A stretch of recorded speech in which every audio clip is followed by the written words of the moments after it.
Hello, this is Jessica Lincart, here to introduce the first season wrap-up, and to apologize. We are but 3 baby podcasting goblins, sharing one microphone, with 3 very needy pets and 3 phones right next to the computer, which made a somewhat unpleasant, low crackling noise throughout. We deeply apologize and hope you'll stick around anyway to hear what we have to say.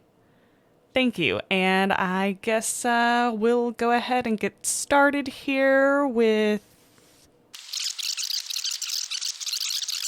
Oh no, my phone. How unprofessional. How dare. If you would, my darling, would you go give the boy child Something to do, yeah. a rawhide? Yeah. Bribe him! Would you want to, Yeah, the set pets are speaking up. But I am going to do some introductions first. Of course. So, hello, this is Jessica Lincart. And this is Jamie Sykes. and Mitch Lewis. And we are the team behind the Harrowing of Minerva Damson, and we are here to record our season wrap-up for Season 1. And you may, of course, notice that we are one short, and we talked about doing this season wrap-up. We had intended to do it all together, the 4 of us, but Miranda passed away unexpectedly on October 29th. And we're still adjusting to that, but we still wanted to do this because, you know, we had a great time making this podcast, and I think that we all agree that that's worth celebrating, and I think Miranda would have wanted to celebrate it. I think she was really excited for it, so we're going to go ahead and talk about it. And for the things that we do know she liked, or the answers that we kind of think we know to some of the things we're going to talk about, we'll go ahead and talk about them. So yeah, this is the Season 1 wrap-up. Yeah, we're here to be a bunch of talking heads. Yeah. Except, are we actually going to have visible heads in this conversation? No. Figuratively. You know, Figurative y'all talking can heads. imagine it. You can check out our website at www.orderofjoanheadquarters.com, and you can find our faces there. Check it out today. It Nice. just went live this morning, Nice so she's plug. very excited. Yeah, well, you know, I try. Okay, well, do we want to break out, like, what we each did first? Yeah, that's a good idea. Okay, well, you go first, Okay. Mrs. Boss Lady. Mhm. So I am Jessica Lincart. I wrote, adapted, recorded, edited, produced, and directed the podcast. It's her baby. And this is Jamie again. I like to think of myself as the Harrison Ford of this production. I started out as the set carpenter and then got pulled in to do some acting. Mm-hmm. And then me, I'm Mitch Lewis again. I was the guy that made all of the iconography, and like I helped with the website building, and I made the logo, and we struggled a whole bunch with that. it was a wonderful We worked together game. on that. It was a wonderful game of And ping you pong. contributed some bit voices. Yes, you yeah, did. I did. Don't forget that. You're so, Minnie's father. yeah. Would you want to explain what Panda had? Because I honestly can't remember what every Yeah. single character Yeah, well, had. she did a lot of them. So, Miranda Samford, credited as Miranda Lewis, she was our voice actress. The other person who contributed the most to this podcast in a way that, like, listeners directly, could hear. And so she voiced the vampire at the very beginning, which was just fantastic. She was Captain Marks, Hodge, Swift, Cresswell, Right. Briggs, Rydell, Elizabeth, one of the nurses in the final episode, and Magistra Bonza. I think that's all of them. Yep. That's a lot. We'll have to go back and make a full list. At some Yes. Yeah, that would probably be easiest to kind of visualize, too. Uh-huh. Yeah, and actually, that's also on the website. Take a look today. Take a look today. Shameless plugs away! Yeah. So I guess where should we begin? At the beginning? Sure. Okay. So, Mrs. Author, where did the idea for the podcast come from? Well, it's funny you should ask. So the Harrowing of Minerva Damson is adapted from a novella that I wrote that was actually meant to be sort of a supplemental material to a larger novel that I have written. Novels That all is- the way back. Yeah. Layers and layers. That is based in the same world, although it takes place in the 1920s. It's called First Degree Magic. I am trying to get it published, but, you know, the publishing industry and process is incredibly slow, and there have been a lot of complicating issues, a lot of factors that make it an even slower process than it usually is, that have sort of come about in the last, 2 years / especially since the pandemic started. So Everything changed. Yeah. The pandemic happened. everything changed when the pandemic attacked. So basically, I've been querying First Degree Magic, and, it's been a super slow process, and there's really not much I can do to push it forward right now.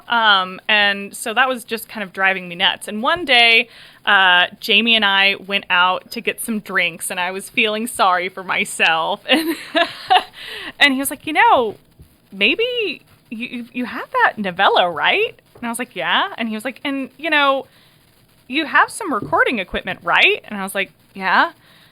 And he was like, oh, why don't you make a podcast? And I was like, yeah. Galaxy brain. Boom. Yeah. And that's what happened. And then in 6 weeks I threw everything together and we started recording.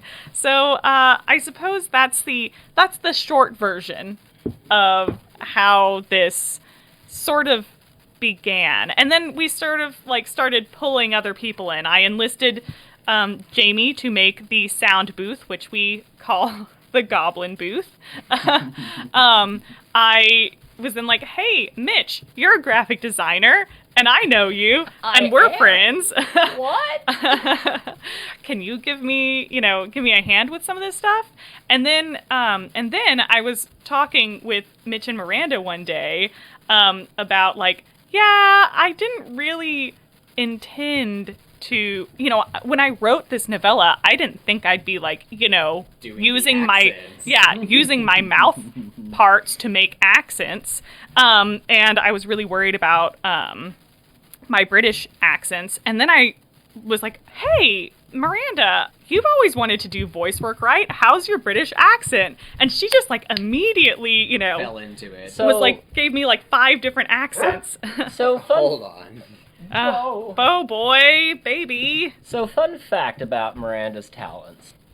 I actually am her fiance. And so I know a little bit about her here and there, So she developed her British accents solely because she was enamored with Doctor Who.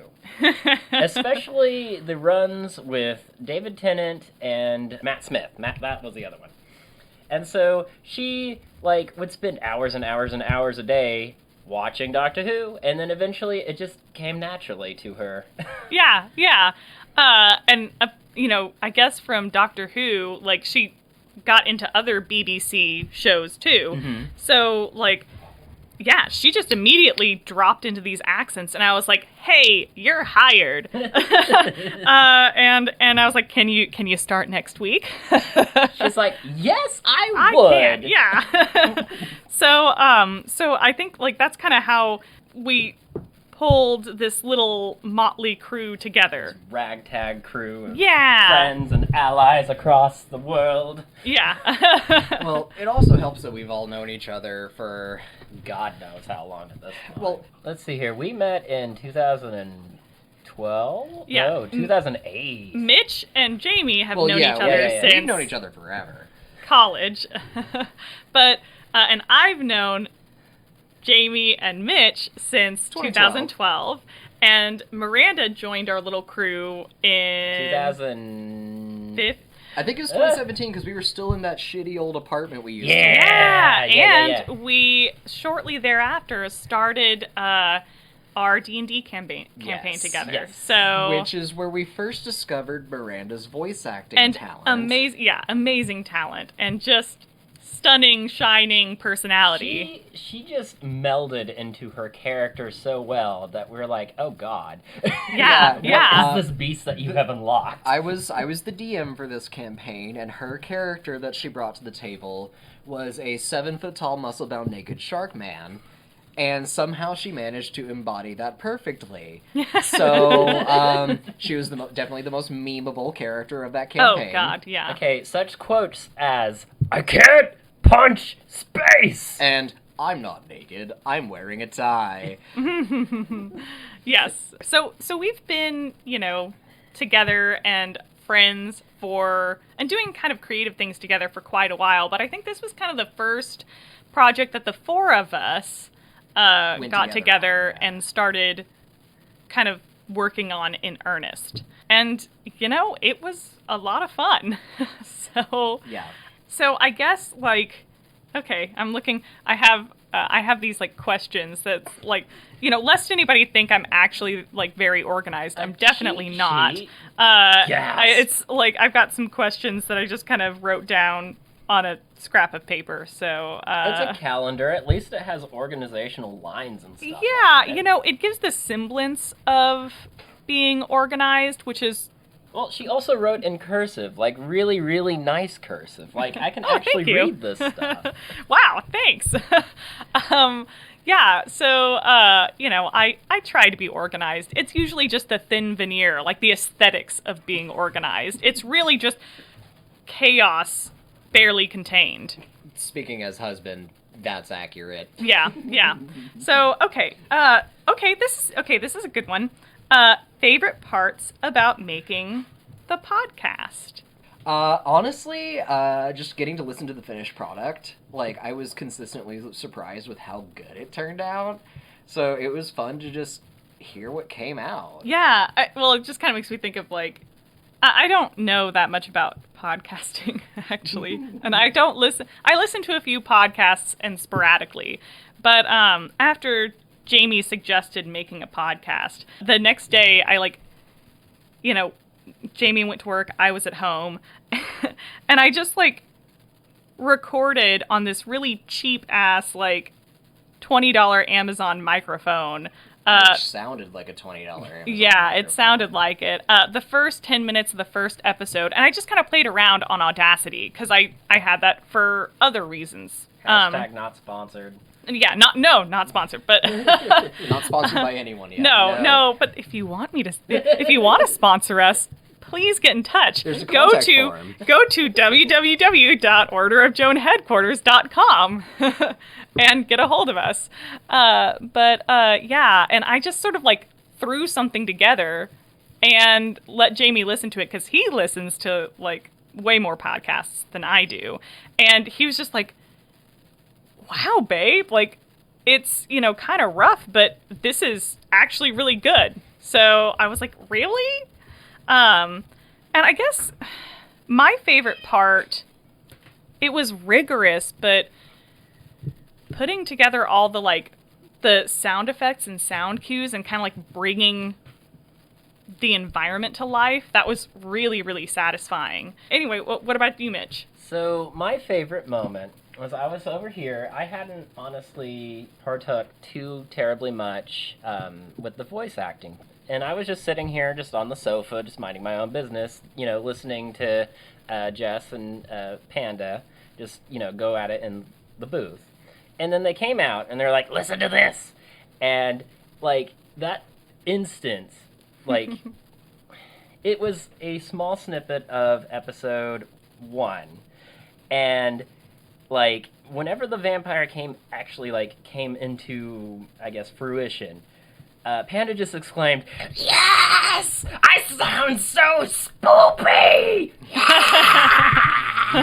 And she just kind of gremlin rolled all over the floor, and it was precious. And just that, I guess, just seeing her so just amazed that she was able to do something so cool and like so passionate about it, it really made me happy. And I'm like, yes, do this more. Yeah. This is nice. Well, and it was infectious too, because I think Yeah. that enthusiasm sort of poured over to the rest of us. Yeah. Absolutely. Yeah. So do you think that was her favorite part, maybe? Is like just getting to be part of it and like understanding like I can do cool stuff. Yeah. She really was truly infectious, and I loved getting to work with her. So and I think we worked pretty well together. So that was really great to do. All right. Well, how about least favorite parts? Least favorite parts. Making the booth. Yeah. So I was on a surprise deadline for this, where she caught a wild hare that. Kitty. Okay. Baby. My least favorite part was actually managing the animals in the background and making sure they didn't ruin the recordings. But second to that, so the Goblin booth, as we affectionately refer to it, needed to be finished like on a Sunday before a long work week, and I had to basically dump 10 hours at a stretch on it with literal blood, sweat, and tears on this thing. Mm-hmm, yeah. But hey, it's served us well. It has, Your yeah. sacrifice has been well documented. Yes. Clearly, the success of this is due to the blood sacrifice. Yes, Of clearly. course. Isn't that what everybody does? Oh, obvious. Yeah, talking about the animals, we have 2 dogs and a cat, and they very much want attention. So At all times. So it was pretty tricky to record around them. I had to wait till they're nap time, and then try like to children. Yeah, like children, and then record. And also too, we live kind of close to an airport and kind of close to a hospital, so And they're kind of close to retiree neighborhoods that like to mow their lawns at 10 a.m. Yes, that like to mow their lawns at 10 a.m.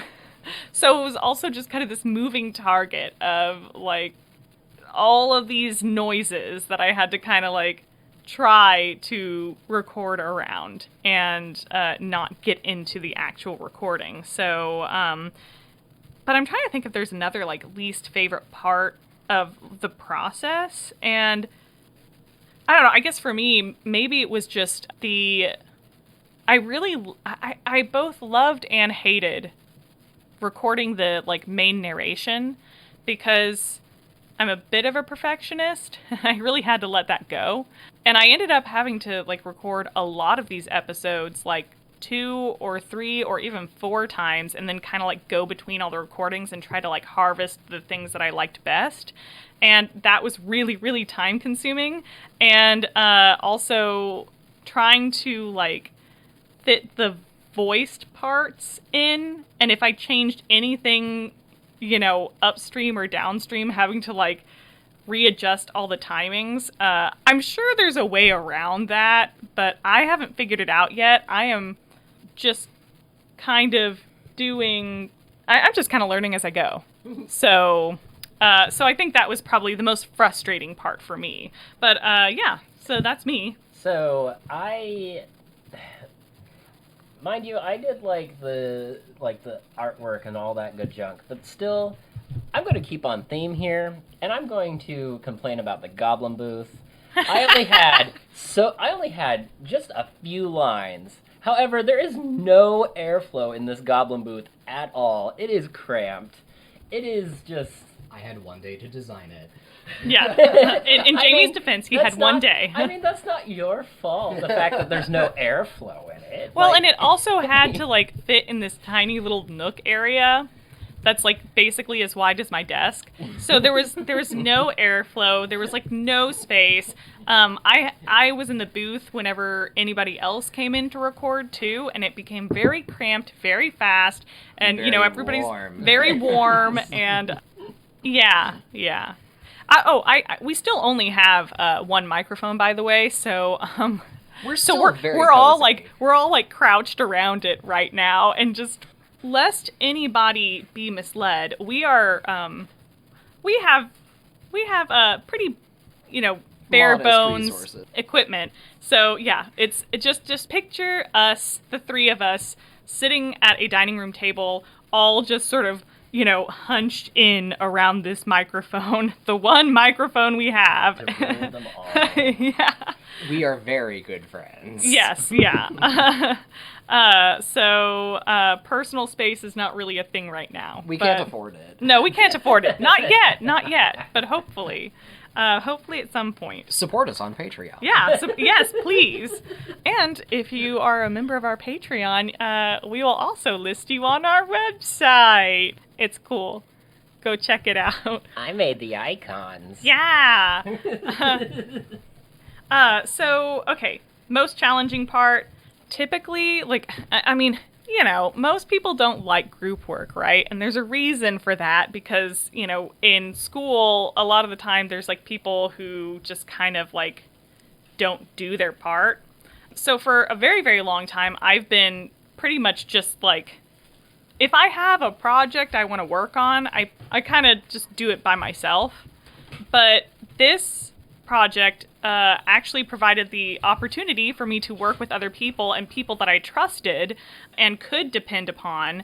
And that was actually really nice. And learning how to like work with and particularly direct Miranda and Mitch and Jamie whenever they did voice acting was really cool. It was challenging, but it was gratifying.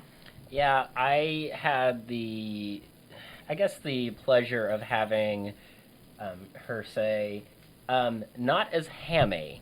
She said this to me at least 4 or 5 times. Mom, you only have like 2 parts? So... Yeah. There definitely is a place for hamminess. Unfortunately, my universe, which we're calling it the ordinal timeline, is mostly serious with just a hint of humor, which is very opposite of how Jamie and Mitch normally work. They're like kind of the other way around, like lots of humor with like a dash of terror. We're dipshits. Yeah. So this is kind of like an adjustment for them. But like the wonderful thing is that we can talk about it and adjust, and we got it. We got it, team. Yeah, I'm going to go ahead and join Mitch in saying that the most challenging part for me, putting the Goblin Booth aside, was probably voice acting. I was not very experienced with it, and we ended up going through that big stretch of the Lieutenant Colonel a line at a time, trying to get the tone correct. Yes. And also trying to maintain an accent. Yeah. Well, and everybody required a very different approach to, like, directing y'all. Like, I had to handle you all kind of a little bit differently. So that was also kind of a learning curve. Something hurting cats. Yeah. Yep. I have a question. Yeah. Why World War I? Oh, well, okay. So the novel that I've written, First Degree Magic, is based in the 1920s in this alternate timeline. But a lot of the really important stuff that kind of sets up everything for what's happening in the 1920s setting has its like roots in World War I. And I just think World War I's really interesting in general. It's kind of overlooked, particularly in the American education system.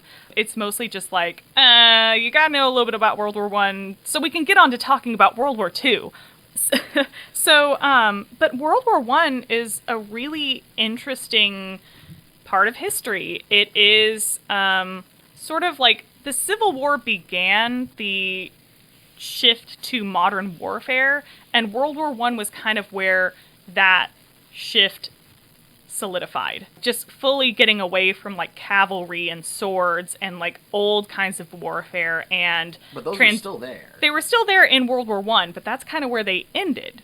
You know, that was the end of the transition. So I find that period of time, and there's also just like all kinds of like social things that were happening around that time period globally, that, you know, just there were these huge radical shifts happening. So I've always found that time period really interesting anyway, and yeah, like it plays directly into First Degree Magic, my book, and whenever I was thinking about ways to kind of... I didn't intend to release any version of Minnie's story first. I always thought that First Degree Magic would be released first, and then I'd have all these like supplemental materials to kind of help people get a greater, broader view of the world. But that's not how it worked out. This came first. But it does give you some, like, context, and kind of helps introduce you to the ordinal timeline, this alternate world.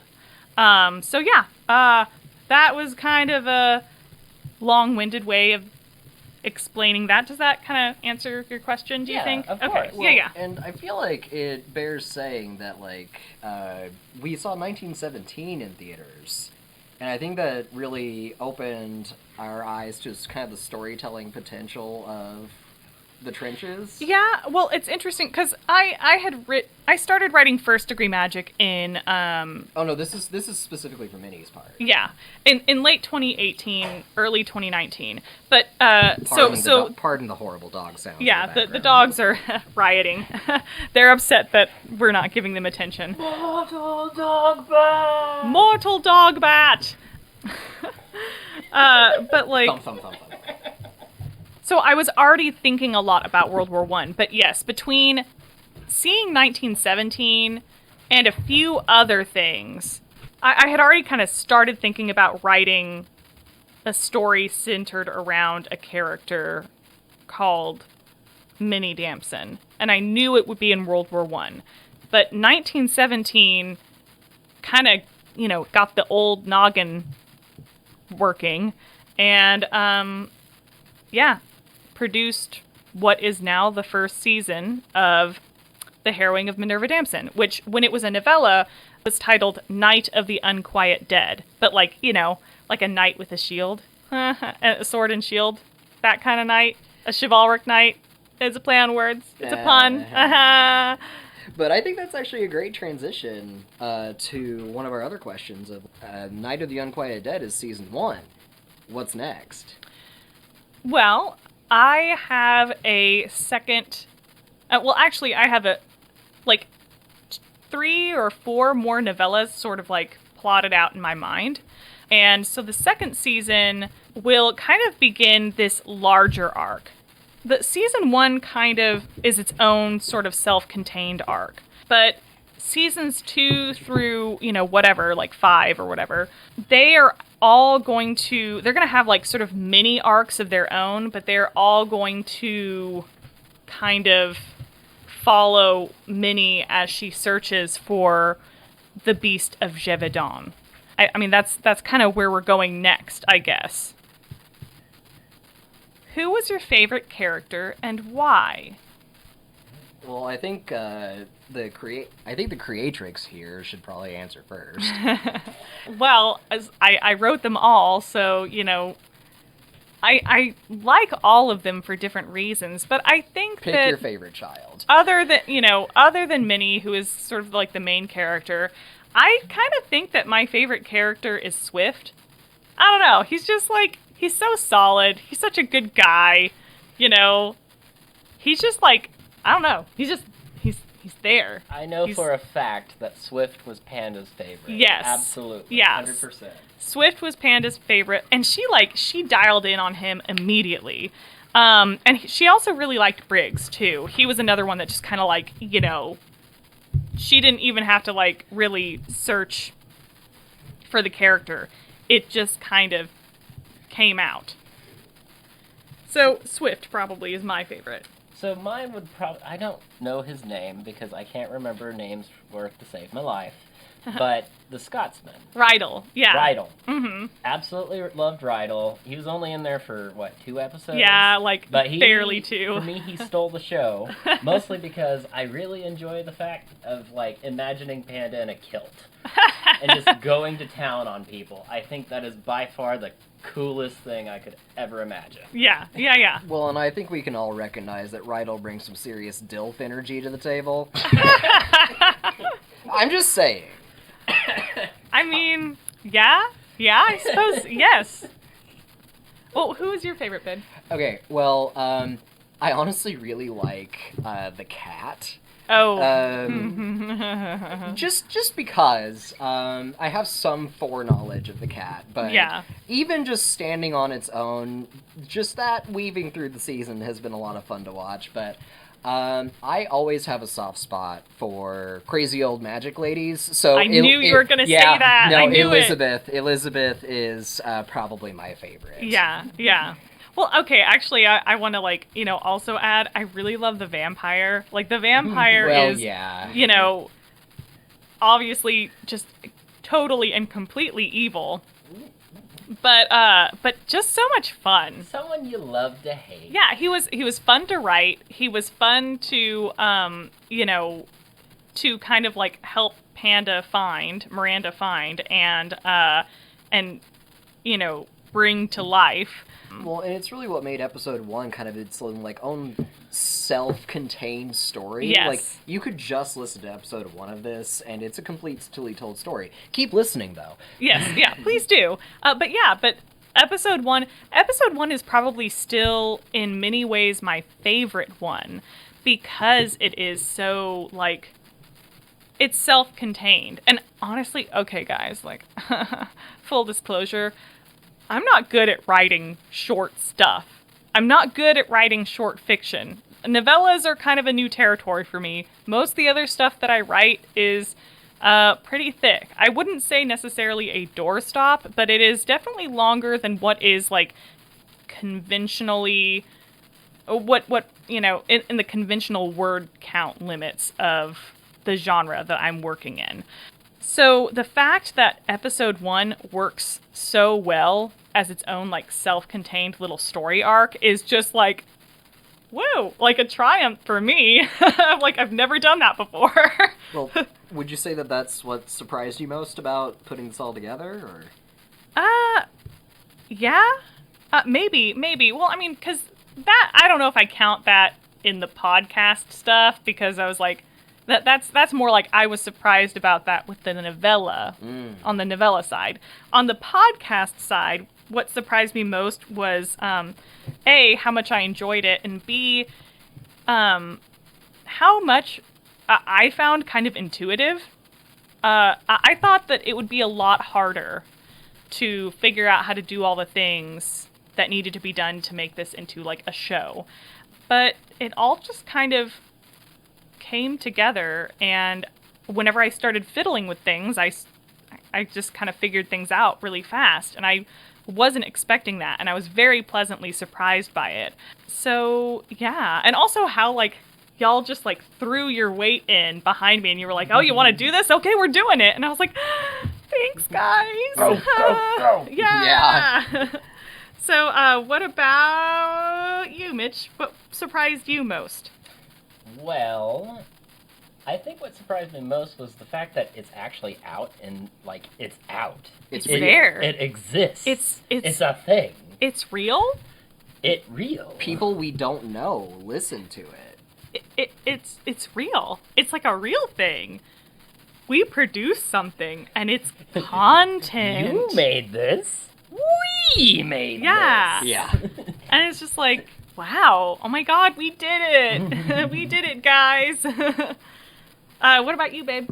Or Jamie. I should say Jamie so that people know who I'm talking to. Everybody is referred to as babe. Yes, everyone is babe. But no, honestly, the thing that surprised me most is how quickly you, specifically Jess, were able to put it together. I was really impressed with that.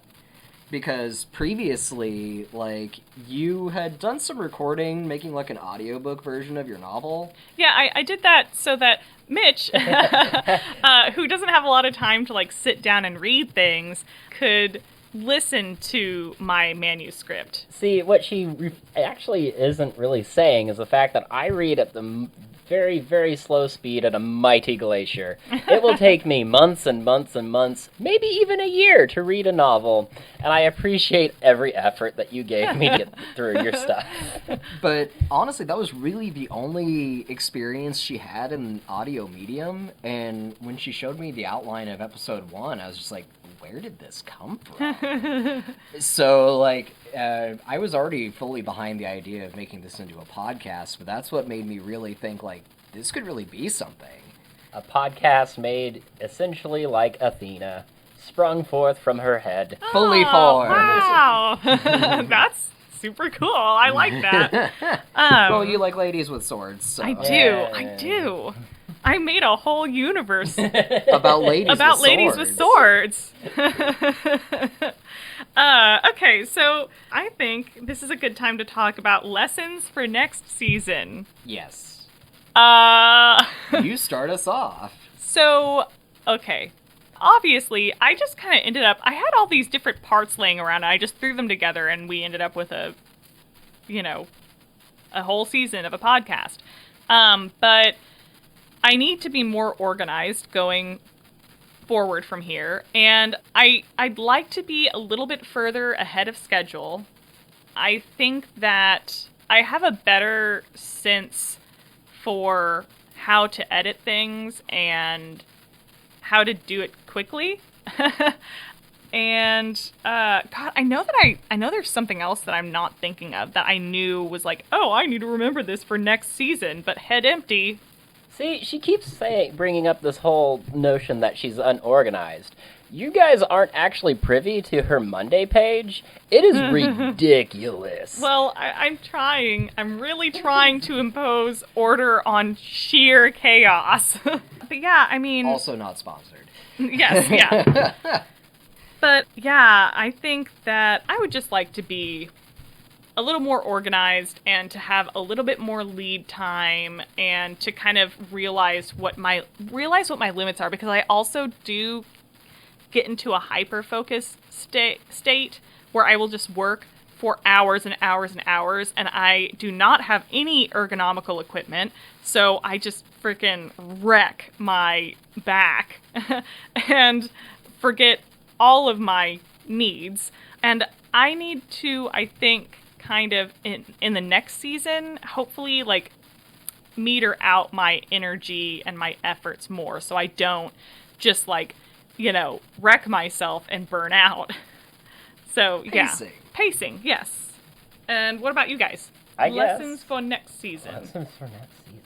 I guess it just kind of depends, because I was kind of a little bit of a dark horse here and there. And so, like, I guess my expectations would be to try and be more flexible for your needs, because, you kind of need to fill in a couple of more roles, probably. Yeah. And so it's going to be really, really difficult trying to restructure, like, take a step back, realize, okay, this is what needs to happen now, and then just kind of assist you wherever you need me. Yeah, yeah. Honestly, you kind of took my answer a little bit. Oh! The two of us, the two guys here, were kind of more support staff than anything else this season. But I think one thing that I took away is how to take better direction. Because voice acting was a challenge, and being able to, like, sort of internalize and figure out, like, what is needed, how to, like, interpret directions and things like that. That's something that I'll be better at next time, I hope. Yeah, yeah. Yeah, we'll work on that. Okay, what are we, what are we looking forward to next season? Well, my answer has kind of changed a bit, because it really was, like, it was working with everybody, but also getting to work with, Miranda more, because we were going to do a lot. So I hadn't originally intended on having a voice actress, but Miranda brought so much energy and life to the project that I was really, really excited to work with her going forward. But, yeah. I think it's without saying that all of us were. Yeah, Yeah, we all So were. it's kind of, yeah. We're still adjusting to that. Yeah. But so now what I'm looking forward to is, there are a lot of opportunities. Like I have had this whole world cooking up in my brain for a few years now, and I have so much to share. And so I am looking forward to getting to share more of that, getting to really explore not only like Minnie's immediate environment, but also just the timeline in general, using the podcast as a vehicle for that. I am looking forward to that. Well, I'm looking forward to having more parts. Yeah. I guess, yeah, that's basically it. Because I honestly, it's weird because I don't typically like the sound of my voice. Yeah, you know what? Honestly, I don't either. But something about this magic microphone. It's mad. It is. It turns you from having like a weird nasally voice that you don't like into like, I sound like a professional podcaster right now. That is a nice sophistication voice. Thank you. We need to channel our NPR newscaster voice. Also not sponsored. Yes, not sponsored. Let's just go ahead and make a blanket statement that we are not sponsored by anyone anybody currently. We are doing this just out of, Love, yes. But money would be great. Yeah, We'd love also it. money. We would love it. Well, what I'm looking forward to in the next season is, honestly, it's seeing more of the cat, because I have some behind-the-scenes knowledge of where that's going, and it's gonna be fun, everybody. The cat came back the very next season. Yeah. Yeah, I actually am really excited for that, too. Yes, I have such plans. Honestly, it is my dream to have merch of the cat. Oh my god, yes. Eldritch We're cat, working on it. Eldritch cat plushie. Yes. Eldritch cat plushie. We are working on merch. Stay tuned. Watch our website and our social media. Support us on Patreon. So, if you guys have an idea as to what would be good merch ideas, you could also provide that. Yeah, please let us know what you would like to see and what you would like to buy. We would really love to know, and we're really excited about getting to, design those things for you. I'm a magician. I can make things happen. Exactly.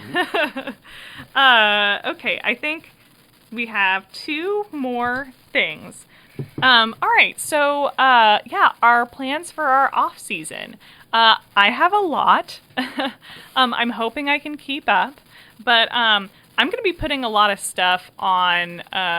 This is really the time that I'm going to start focusing on social media and also kind of, bolstering all the additional lore and world building things that I can't kind of fit in the podcast, but are, pretty cool to kind of discover and explore. I'm going to be putting a lot of stuff on Patreon and social media that really fleshes that out. So, watch our social media, maybe join our Patreon. We're going to have, Q&A sessions. We're going to sort of release a bunch of documents from the Order of Joan archives that will kind of help explain some things about the world in a hopefully pretty organic way. And we're also going to have bonus episodes, and we're even going to be making a couple of, at least one, but maybe a couple of sort of costumes to sort of show you guys what a Knight of the Order of Joan would look like. And the first one that's coming up is a Knight of the Order of Joan from the 15th century, kind of at their genesis. So yeah, we're going to have a lot of really cool stuff in the off season. And we're also going to have some, maybe we might put up a bloopers episode or, do more of this kind of stuff. So stay tuned. Yeah, stay tuned. We are actually going to be quite active during the off season. So yeah, and let's see, what else? What else are you working on? I think this is an excellent question for the boys. Would you like to start, or shall I? Well, I think we're kind of both working on the same stuff in some ways. So to speak. So, would you go, or would I go? I'll go, fine. I mean, you're the business Mr. guy. Businessman. Yeah. Okay, business, numbers. So, me and Mitch and our buddy Thomas are all working on designing board games on the side. Mythomatic.com. Actually sponsored because those are us. Oh, but wait, should you be paying me? I guess you've been paying me in labor. Yeah. Yeah, no. We get a free spot on this. Absolutely. But yeah, we really like to design board games. We've got a really fun dungeon crawler called Plunderheads that's really close to being finished. Let's see, we also have Gene Shuffle, which is still in the bakery. I mean, it's almost done. It's almost to a point of beta testing it.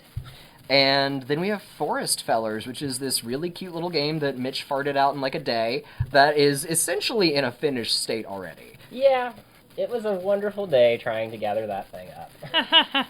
And, you guys also have social media. We'll try to put links to their social media so you can, if you're interested, if you also love board games, you can check them out. And also on the Order of Joan headquarters website, on the team page under Mitch's sort of profile, I have a link to his website. So you can also kind of check it out there, because I believe he does have some art assets from Plunderheads on there. Somewhere in there, yeah. Some pictures to kind of give you an idea. But also, he does freelance graphic design. Yes. I do. Please help. Need work. Yeah.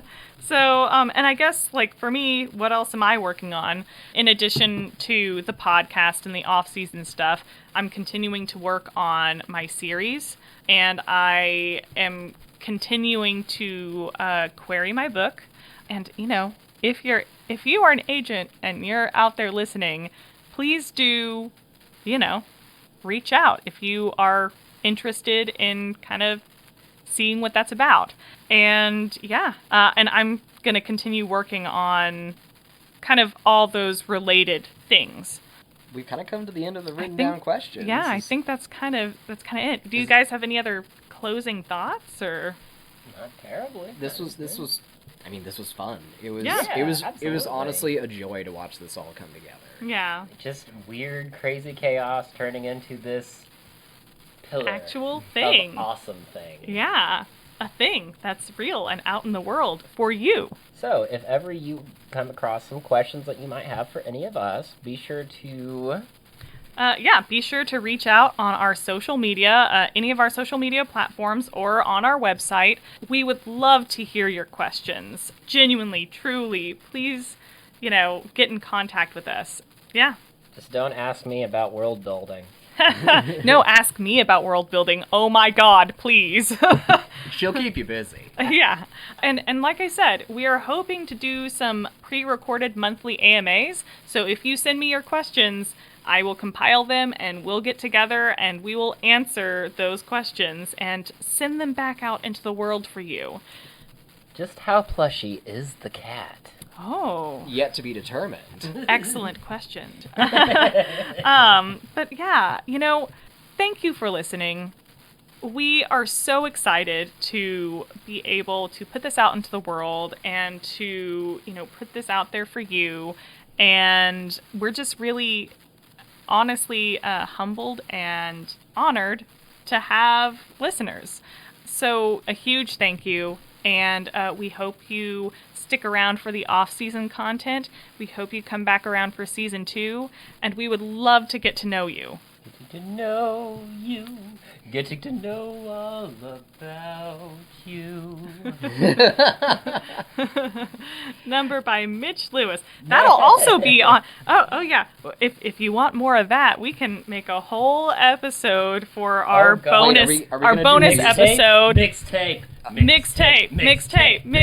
See, I was gonna go for musical episode Oh. because Oh. every series eventually descends into musical Oh episode. god, that would And also why be good. why not just do it sooner than later? Actually, I have a genuinely I have a plot point planned that might actually be possible. So, Yes! stay tuned for that. We're gonna have fun here. So, Already having fun here. so does that wrap up the wrap up? I think that wraps up the wrap up, and yeah, wrap up. So stick around, reach out to us. We'd love to hear from you, and Yeah. We're having fun so you can have fun. yes, thank you. And be sure to always live your brightest life. Yes, Don't sparkle, shine. shine, baby, shine.